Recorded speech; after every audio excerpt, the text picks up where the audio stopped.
அருமையான காலைகளிலும் தேவ சமூகத்துக்கு வந்த ஒவ்வொருவரையும் இயேசுவின் நேற்று நாமத்தினாலே அன்பின் வாழ்த்துக்கள். இந்த நாளிலும் ஓய்வு நாளில தேவ சமூகத்துல அவருடைய வார்த்தைக்காக வந்திருக்கீங்க. உண்மையாகவே அந்த வார்த்தை உங்களை ஆசீர்வாதமாய் நடத்தும். இந்த நேரத்திலும் கண்களை மூடி நாம் ஜெபிப்போம். இந்த நாளை கர்த்தர் ஆசீர்வதிக்கும்படியாக. ஸ்தோத்திரம் இயேசுவே, உம்மை ஸ்தோத்திரம் பண்ணுகிறோம். பிதாவே, உம்மை ஸ்தோத்திரம் பண்ணுகிறோம். உன்னதமானவரே, இந்த காலை வேளையில ஆண்டவரே இந்த பிரசங்கத்தை கேட்க வந்த ஒவ்வொரு பிள்ளைகளும் இதை ஆசீர்வதிப்பீராக. ஆவியாருடைய கரம் கூடவே இருக்கட்டும். நன்மை நாம் நிரப்புங்க அப்பா. ஏற்று வார்த்தைகளை பேசி வழி நடத்துங்க. சத்தியத்தை அறிவீர்கள், சத்தியம் உங்களை விடுதலையாக்கும் என்று வேதம் சொல்லுகிறதே. அப்பா, இந்த பிள்ளைகளுடைய வாழ்க்கையில பெரிய அற்புதத்தையும் அதிசயத்தையும் காணிச்சீங்க. தொடர்ந்து வழி நடத்துங்க. என் ஆவியாருடைய கரங்களுக்குள்ளால் முழுவதுமாய் ஒப்பு கொடுக்கிறோம். ஆவியானவர் நீரை இடைப்பட்டு வழி நடத்தும். இயேசு நாமத்திலே ஜெபிக்கிறோம் நல்ல பிதாவே, ஆமென், ஆமென். ஹல்லேலூயா. இயேசு நல்லவர், அவர் கிருபை என்றும் உள்ளது. நாம் நிர்மூலமாகாதிருப்பது தேவனுடைய கிருபை என்று வேதவசனம் சொல்லுகிறது. இந்த ஆண்டு இவ்வளவு நேர்த்தியாய் கர்த்தர் கடைசி மாதம் வரைக்கும் நம்மை கிருபையாய் கொண்டு வந்திருக்கிறார். இன்றைக்கும் இந்த பிரசங்கத்தை அடியேன் பண்ணுகிறேன். பிரசங்கத்தை கேட்கும்படியா நீங்களும் நாட்கள்ல உயிரோடு தேவ சமூகத்துல இருக்கிறீங்கன்னா அது தேவனுடைய கிருபை தான். சோ இந்த நாளிலும் தேவ செய்திக்கு நேராக நம்முடைய கவனத்தை திருப்புவோம். லூக்கா 1ஆம் அதிகாரம் 34ஆம் வசனத்தை நாம் வாசிப்போம்.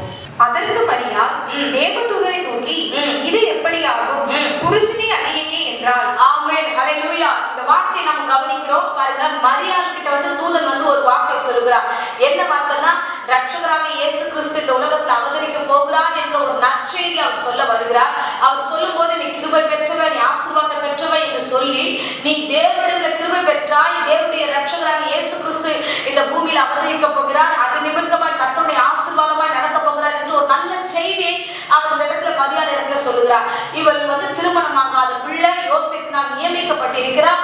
சோ திருமணத்துக்கு காத்திருக்கிற அருமையான மகள் மரியாள். இப்ப அவளுக்கு வந்திருக்கிறதான இந்த வார்த்தை எப்படிப்பட்ட வார்த்தைனா, நீ கர்ப்பவதியாகி ஒரு குமாரனை பெறுவாய் என்ற இந்த நற்செய்தி அவள் கேட்கும் பொழுது அது நல்ல செய்தி மாதிரி அவளுக்கு அந்த நேரத்துல தோணல. அவளுக்கு ஒரு பயத்தோட தோன்றான். அதுதான் அந்த வார்த்தையில நம்ம வாசிக்கிறோம். என்னன்னா, அதற்கு மரியாள் தேவதூதன் சொன்ன அந்த வார்த்தையை கேட்டு தேங்கி யோசிக்கிறார். எப்படி ஆகும், இது எப்படி ஆகும், நான் புருஷனை அறியனே, இன்னும் எனக்கு திருமணம் ஆகலையே, இந்த புருஷனை அறியாத பட்சத்துல இந்த காரியம் எப்படி சாத்தியமாகும்? இன்றைக்கு இந்த விதமான குழப்பத்துல அவள் இந்த வார்த்தைகளை கேட்கிறான். நற்செய்தி சொல்ல வந்த தூதன் கிட்ட கேட்கிறான். நான் குழம்பிட்டேன், எனக்கு ஒண்ணுமே புரியல, இது எப்படி ஆகும், இது எப்படி ஆகும்? ஹல்லேலூயா. இன்றைக்கு தேவ செய்தி அதுதான். இன்னைக்கு காலையில தேவ சமூகத்தில் அமர்ந்திருக்கும் பொழுது இந்த வார்த்தையை ஆண்டவர் அடியிடத்துல பேசினார். இது எப்படி ஆகும்? நிறைய காரியங்கள்ல நம்ம என்ன பண்ணுகிறோம் அப்படின்னா, சில விஷயத்தை நம்ம யோசிக்கும் போது ஆண்டவரே இது சாத்தியமே இல்லாத விஷயம், இது எப்படி ஆகும் அப்படின்னு நம்ம யோசிக்க ஆரம்பிக்கிறோம். இல்ல, நம்ம நிறைய மனுஷர்களை டிபெண்ட் பண்ணி வாழ ஆரம்பிச்சிட்டோம். மனுஷர்களால மட்டும்தான் நம்மளால வாழ முடியும். மனுஷனுடைய துணை நமக்கு தேவைப்படுகிறது. அவர் சொல்ற வார்த்தையை பாத்தீங்கன்னா, அந்த இடத்துல தேவதூதன் வானத்துல இருந்து இறங்கி தேவதூதன் பேசுறாரு. அப்போ கடவுள் ஏதோ ஒண்ணு செய்ய போகிறான்ற கான்செப்டுக்குள்ள அவ போவே இல்லை. போகாம மாம்சரிகமாவே யோசிக்கிறா. இந்த உலகத்துல திருமணமாய் குழந்தை பெற்று நம்ம அப்படித்தானே போனோம், இது என்ன, இது வித்தியாசமா இருக்கு, நமக்கு எப்படி இது நடக்கும், சாத்தியம் இல்லாத விஷயமாச்சு, இந்த மனுஷனை அறியனே, புருஷனை அறியனே, நான் எப்படி இது நடக்கும்? ஹல்லேலூயா. நிறைய காரியங்களை குறித்து நாம அப்படியே சிந்திக்கிறோம். மனுஷர்களை நாம கூட இல்லையே, இந்த ஆபீஸ் வேலையை நம்மளால எப்படி பிடிக்கும்? இவ்வளவு நாள் நம்ம கூட ஆபீஸ்ல இருந்தாங்க, இப்ப நம்ம எல்லாத்தையும் அவளை வச்சுக்கிட்டு எல்லாத்தையும் முடிச்சிட்டோம், இப்ப இந்த மனுஷன் கூட இல்ல, நான் எப்படி பண்ணுவேன்? சில வீட்டு காரியங்கள், ஐயோ என் கூட இவ்வளவு நாள் கணவர் கூடவே இருந்தார், இப்பொழுது இல்ல, எப்படி இந்த காரியத்தெல்லாம் நான் நடத்துறது? ஒண்ணுமே எனக்கு புரியலையே, மனுஷனே இல்லையே கூட, அப்ப இது எப்படி நடக்கும் அப்படின்றோம். இல்ல சில நேரங்களில் இது புரியாத விஷயமா இருக்கு, இது எப்படி நடக்கும்? எல்லாமே மாம்சமா யோசிக்கும் பொழுது நமக்கு ஒரு பயம் வருகிறது, ஒரு பலவீனம் வருகிறது. ஒரு ஸ்திரீயானவள் ஒரு பயப்படுகிறார். என்னன்னா, இவ்வளவு காலகட்டம் அவள் பிறந்திலிருந்து வளர்ப்பு வரைக்கும் அவள் கண்டதெல்லாம் யாரோ ஒருத்தர் கூட இருப்பாங்க, யாரோ ஒருத்தர் எதையாவது செய்வாங்க, அதன்படி செஞ்சு வாழ்ந்து போன காலகட்டத்தை அவர் பார்த்தா. திருமணமாகி ஒரு பிள்ளை பெற்றெடுக்கிற காரியத்தெல்லாம் அவர் பார்த்திருக்கிறார். அதனால அங்க சொன்ன தேவ தூதனை அவங்க பார்க்கல. அந்த செய்தி, நல்ல செய்தியும் அவங்க என்னன்னு பரலோக செய்தின்ற யோசிக்கல. பூமியின் செய்தி யோசிச்சிருந்தாவது இது எப்படி ஆகும் யோசிச்சிருக்கலாம். பரலோக செய்தி அது. அந்த பரலோக தேவன் அனுப்பின அந்த தூதை கூட அவளால ஆவிக்குரிய கண்ணோட்டத்தோட பார்க்க முடியல. ஹல்லேலூயா. இன்றைக்கு நிறைய பேர் அப்படித்தான் நாம் வாழ்ந்து கொண்டிருக்கிறோம். நம்முடைய ஆவிக்குரிய வாழ்க்கையில வாழ்க்கையில நம்ம ஒரு வளர்ச்சி இல்லாம ஒரு முதிர்ச்சி இல்லாம முழுக்க முழுக்க எப்படி இருக்கிறோம் அப்படின்னா மனுஷனை டிபெண்ட் பண்ணி இருக்கிறோம். மனுஷன் தான் செய்வாங்க, மனுஷர்கள் தான் நடத்துவாங்க, இவங்க மூலமா தான் நடக்கும், அது அவங்க மூலமா தான் நடக்கும், என்னால இது ஒண்ணும் நடக்காது, இது நடக்க வாய்ப்பே இல்லை, நம்ம வார்த்தைகள் எல்லாம் அவிசுவாசமா இருக்கும். அப்படி இல்லைன்னா மற்றவங்களை டிபெண்ட் பண்ணியே இருக்கும். அல்லேலூயா. இன்னைக்கு ஆவியானவர் உங்களோடு கூட பேசுகிறார், ஆவியானவர் உங்களோடு கூட இடைப்படுகிறார். ஆமே. பாருங்க, தேவ தூதன் சொல்வது போல இந்த காலை வேளையில உங்கள் வீட்டுக்குள்ள ஒரு சத்தம் வருகிறது. என் தேவன் உங்களுக்கு என்று நன்மையானவைகளை காண செய்வார், உங்களுக்கு என்று ஒரு நற்செய்தியை கொடுக்க வல்லவராய் இருக்கிறார். எப்படி ஆகும் ஆண்டவரே? என் வீட்டின் காரியம் எப்படி ஒழுங்காய் மாறும்? என் வீட்டுல எதுவுமே சரியா இல்லையே, எப்படி ஒழுங்காய் மாறும்? என் பிள்ளைகள் ஒழுங்கா இல்லையே, எப்படி மாறும் ஆண்டவரே? எப்படி ஆகும் என்று யோசிக்காத, இன்றைக்கு கர்த்தர் கொடுக்கிற வாக்கை நம்ம வாசிப்போம். பாருங்க, அடுத்த வார்த்தை நம்ம வாசிக்கிறோம். அதே தேவ தூதன் அதுக்கான வார்த்தைகளை சொல்லுகிறார். வாசிங்க. தேவதூதன் அவனுக்கு பிரதியுத்தரமாக, பரிசுத்த ஆவி உன்மேல் வரும், உன்னதமானவருடைய பலம் உன்மேல் எழுதும். ஆமென். ஹல்லேலூயா. இன்றைக்கு இந்த பிரசங்கத்தை கேட்கிறவர்களே, உங்களிடத்துல கர்த்தர் சொல்கிறார், பரிசுத்த ஆவியானவர் உங்களிடத்துல வரும்பொழுது நீங்கள் பலன் அடைவீர்கள். ஆமென். இந்த அருமையான வாக்கை கர்த்தர் இன்றைக்கு கொடுக்கிறார். ஆவியானவரால கூடாதது ஒன்றுமே இல்லை, தேவனால கூடாதது ஒன்றுமே இல்லை. தேவனால எல்லாம் கூடும், மனுஷரால ஒரு விஷயம் கூடும், சில காரியங்கள் கூடும், ஆனா பல காரியங்கள் தேவனால தான் கூடும். நம்ம பார்க்கிற லிட்டரலா பார்க்கிற மனுஷராலே முழுசா எல்லாம் முடியும் இல்ல.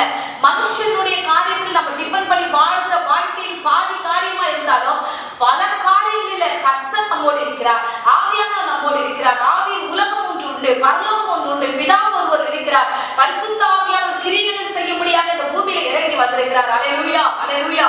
பாருங்க, இன்னைக்கு என்ன பார்க்க போறோம்னா, ஆவியானவரே நமக்கு துணை இருந்து காரியங்களை முடிக்க வல்லவராய் இருக்கிறார். எது கடினமோ, எந்த மனிதர்களை வைத்துக் கொண்டு முடியலன்னு நீங்க கலங்குகிறீங்களோ, எந்த மனிதர்கள் என்னோடு கூட இல்லை, நான் இதை முடிக்க முடியாது என்று கலக்கத்தோட ஒரு வேதனையோடு நீங்க நிற்கிறீர்களோ, எந்த மனிதர்கள் முடித்து தர மாட்டாங்க, என்னை இப்படிதான் விடுவார்கள் என்று ஒரு குழப்பத்தோடு இருக்கிறீங்களோ, இன்னைக்கு கர்த்தர் சொல்லுகிறார், ஆவியினாலே எல்லாம் ஆகும். ஆமென். பரிசுத்த ஆவியினாலே எல்லாம் ஆகும். ஆவியானவர் உன்னதமானவருடைய பலம் வரும். அந்த பலம் என்ன பண்ணும் தெரியுமா? உண்மையாகவே ஒரு பெரிய காரியங்களை செய்யும். வேதாகமத்தில் அநேக இடங்களில் நம்ம வாசிக்கிறோம். ஒரு சில காரியங்களை பார்த்து உங்களுக்காக அடியேன் ஜெபிக்கிறேன். இஸ்ரவேல் ஜனங்களுக்கு விரோதமாக சிசரா படையெடுத்து வருகிறார். அவர் படையெடுத்து வருகிற நேரங்களில அந்த நாட்களில் தெபோராள் ஆகிய ஒரு தீர்க்கதரிசியை கர்த்தர் எழுப்பினார். ஆமென். இங்க இஸ்ரவேல் ராஜாவாகிய பாராக் போய் தெபோரா கிட்ட சொல்றாங்க, நீங்க எங்களோடு வரணும், அந்த யுத்தத்துல நீங்க எங்களோடு நிற்க வேண்டும் என்று அவர்கள் கேட்டுக்கொள்கிறார்கள். அல்லேலூயா. அப்படியே அவர்கள் கடந்து போகும் பொழுது அங்க தெபோராள் ஒரு அருமையான வார்த்தை பாராக்கிடத்துல சொல்லுகிறார்கள். நம்ம வாசிக்கிறோம் 4ஆம் அதிகாரம் 14ஆம் வசனத்தில் நம்ம வாசிக்கும் பொழுது, அப்பொழுது தெபோரா பாராக்கை நோக்கி, எழுந்து போ, கர்த்தர் சிசேராவை உன் கையில் ஒப்பு கொடுக்கும் நாள் இதுவே. ஆமென். இந்த நாளில ஆண்டவர் உங்களிடத்துல ஒப்பு கொடுப்பார், நீ எழுந்து போ என்று சொல்லும் பொழுது அங்கே பாராக் போய் நிற்கிற வேளையில அந்த சூழ்நிலையில என்ன நடக்கிறதுன்னா, அவர்கள் இஸ்ரவேல் ஜனங்கள் அங்க யுத்தம் பண்ணல, அவங்க சும்மா தான் போகிறார்கள். அங்க இருக்கும் பொழுது கர்த்தரே அவர்களுக்காக யுத்தம் பண்ணார் என்று வேதம் சொல்லுகிறது. அல்லேலூயா. அன்பு பிள்ளையே, இன்றைய பிரசங்கத்துல நாம் அறிந்து கொள்ளக்கூடிய ஒரு விஷயம் என்னன்னா, நமக்காக மனுஷர்கள் அல்ல, கர்த்தரே இறங்கி வருவார் என்று நான் சொன்னேன். இந்த வார்த்தை இப்பொழுதும் கர்த்தர் உங்களிடத்துல பேசிக் கொண்டிருக்கிறார். இஸ்ரவேல் ஜனங்களுக்கு விரோதமாக பல காரியங்களை எடுத்துக்கொண்டு வருகிறார். சிசரா பாத்தீங்கன்னா 900 ரதங்களை கொண்டு வந்தான் என்று வேதம் சொல்கிறது. நம்ம அதுல வாசிக்கிறோம். நியாயாதிபதிகள் நம்ம 4ஆம் அதிகாரம் 13ஆம் வசனத்துல நம்ம வாசிக்கும் பொழுது, சிசேரா 900 இருப்பு ரதங்களாகிய தன்னுடைய எல்லா ரதங்களையும் தன்னோடு இருக்கிற எல்லா ஜனங்களையும் புறஜாதிகளின் பட்டணமாகிய ஆரோ தேசத்திலிருந்து கீசோன் பள்ளத்தாக்கிலே வரவழைத்தான். ஆமென். அல்லேலூயா. அவன் எல்லா ரதங்களோட 900 ரதங்களோடையோ மனுஷர்களோடையோ அவங்க ரெடியாகி வருகிறான். ஆனா அவங்க ஆப்போசிட்ல இஸ்ரவேல் ஜனங்களுக்கு யார் வந்தா அப்படின்னா, இங்க தெபோரா சொல்றாங்க, கர்த்தர் இந்த நாள்ல உங்களுக்கு ஜெயம் தருவார், நீ தைரியமா இரு கூட அவங்க நிக்கிறாங்க. அந்த யுத்த களத்துல என்ன அற்புதமான ஒரு சூழ்நிலை உருவாக்குறதுனால் 5ஆம் அதிகாரத்தில் விதமா நம்ம வாசிக்கிறோம். 20ஆம் வசனத்துல வசனம் சொல்லுகிறது, வானத்திலிருந்து யுத்தம் உண்டாயிற்று. அல்லேலூயா. பாருங்க, நமக்கு விரோதமாக உருவாக்கப்படும் பொழுது நாம வேலை செய்ய வேண்டிய அவசியம் இல்ல. இது ஒரு மனுஷன் தான் யுத்தம் பண்ணணும்ன்றது இல்ல.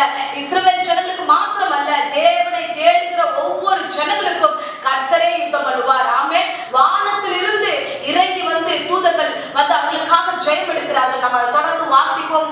நியாயாதிபதிகள் 5ஆம் அதிகாரம் 20ஆம் வசனத்துல நம்ம வாசிக்கிறோம், வானத்திலிருந்து யுத்தம் உண்டாயிற்று, நட்சத்திரங்கள் தங்கள் அயனங்களில் இருந்து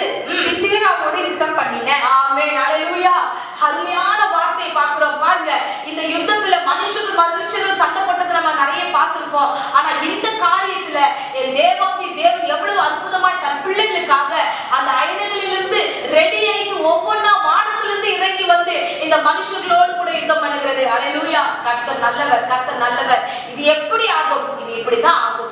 மனுஷர்களை தேடி போவார்கள். தேவ பிள்ளைகளுக்கு மட்டும்தான் தேவனே இறங்கி வந்து நடத்துவார். ஆமென். ஒவ்வொரு காரியத்தையும் அவர் நடத்துகிற தெய்வமா இருக்கிறார். உங்களுக்காக அவர் இறங்கி வருவார், இறங்கி வந்து யுத்தம் பண்ணுவார். இஸ்ரவேல் ஜனங்கள் அதுக்கப்புறம் 40 ஆண்டுகள் அமைதியுள்ள வாழ்க்கை அவர்கள் வாழ்ந்தார்கள் என்று வேதம் சொல்கிறது. ஆமென். இஸ்ரவேலுக்கு விரோதமாக எந்த ஆயுதம் வாய்க்காதே போகும். தேவன் உங்களோடு இருக்கிறார். தேவன் உங்களை வழிநடத்த வல்லவராய் இருக்கிறார். அதுதான் இஸ்ரவேல் ஜனங்களுக்காக நம்ம பார்க்கிறோம். யாத்திராகமம் 14:14 வசனம் சொல்கிறது, கர்த்தர் உங்களுக்காக யுத்தம் பண்ணுவார். கர்த்தர் உங்களுக்காக யுத்தம் பண்ணுவார். இந்த வார்த்தை ஏதோ ஒரு காரியமா நின்னுட்டு யோசிக்காதீங்க. அவர் எப்படி பண்ணுவார்? அவர் பண்ணுவார். நீங்க அமைதியா இருங்க. உங்களுக்காக அவர் ஒரு காரியம் செய்வார். நம்ம கேட்டுக்கிட்டே இருக்கிறோம், மனுஷன் நமக்கு கூட ஆள் இல்லையே, இந்த ஆள் இல்லாத போது நான் எப்படி இந்த வேலையை செய்வேன், இந்த பில்டிங் எப்படி கட்டுவேன், இந்த ஆபீஸ் எப்படி கட்டுவேன், இந்த ஊழியத்தை எப்படி கட்டுவேன், எப்படி இந்த பிள்ளைகளை வளர்ப்பேன், எப்படி இந்த காரியத்தை செய்வேன், எப்படி என்று மனுஷனை இணை கட்டி மனுஷர்களை எதிர்பார்த்து மனுஷர்களை டிபெண்ட் பண்ணி லைஃப் நம்ம நடத்தி இருந்தோம். ஆனா இந்த காலகட்டத்துல நடத்த முடியாத போது, ஒரு குழப்பம் வரும்போது கலங்காதீங்க. அந்த இடத்துல கர்த்தர் வருவார். கர்த்தர் வந்து உங்களுக்கு உதவி செய்வார். அல்லேலூயா. அதுதான் சொல்ற, கர்த்தர் வந்து யுத்தம் பண்ணுகிறார். இஸ்ரவேல் ஜனங்கள் தோய்ந்து போனார்கள். தோய்ந்து போற வரைக்கும் தேவன் அமைதியா இருந்தாரு. அந்த ஜனங்கள் எகிப்திலிருந்து வெளியே வரும் பொழுது அவர் கடந்து வந்த பாதையில சோர்ந்து போகும்போது கர்த்தர் அந்த சோர்வை கண்டார். கடந்து வரும்போது சோர்வு வரும். கண்டிப்பா கிறிஸ்தவ வாழ்க்கையில ஒரு பெரிய சோர்வு வரும். எத்தனை முறை யுத்தம் பண்றது, எத்தனை முறை கடந்து போவது, எத்தனை முறை ஏமாறுவது, எத்தனை முறை விழுந்து போவது, ஒரு சோர்வு வருகிறது. சோர்வு வரும் பொழுதெல்லாம் ஆமென், கர்த்தர் பார்க்கிறார். அவரே இறங்கி வர இந்த இடத்துல பயப்படுறான். ஐயோ, சிசரா இவ்வளோ படைகள் வச்சிருக்கான், இவன் முன்னாடி நான் அப்படி போய் நிக்கிறது. சோர்ந்து போய் பயந்து போய் அந்த தெபோராலை வந்து அவங்க கூப்பிடுறாங்க, தீர்க்கதரிசியே நீங்க வாங்க, நீங்க வந்தாதான் நடக்கும்னு மனுஷன் அவங்க சார்ந்திருக்கிறதுக்காக வராங்க. கர்த்தர் பார்க்கிறாரு, இல்லம்மா மத்தவங்களை டிபெண்ட் பண்ணாத, நானே உனக்காக யுத்தம் பண்றேன், நானே உனக்காக வரேன். அதுதான் இஸ்ரவேல் ஜனங்களிடையே சொன்னாரு, நீங்க சும்மா இருங்க.